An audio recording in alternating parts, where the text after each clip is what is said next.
أعوذ بالله من الشيطان الرجيم. قل لمن ما في السماوات والأرض قل لله كتب على نفسه الرحمة ليجمعنكم إلى يوم القيامة لا ريب فيه الذين خسروا أنفسهم فهم لا يؤمنون وله ما سكن في الليل والنهار وهو السميع العليم قل أغير الله أتخذ وليا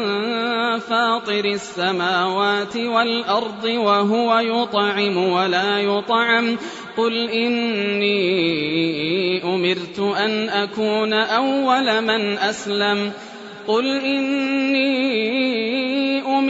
أن أكون أول من أسلم ولا تكونن من المشركين قل إني أخاف إن عصيت ربي عذاب يوم عظيم من يصرف عنه يومئذ فقد رحمه وذلك الفوز المبين وإن يمسسك الله بضر فلا كاشف له إلا هو وإن يمسسك بخير فهو على كل شيء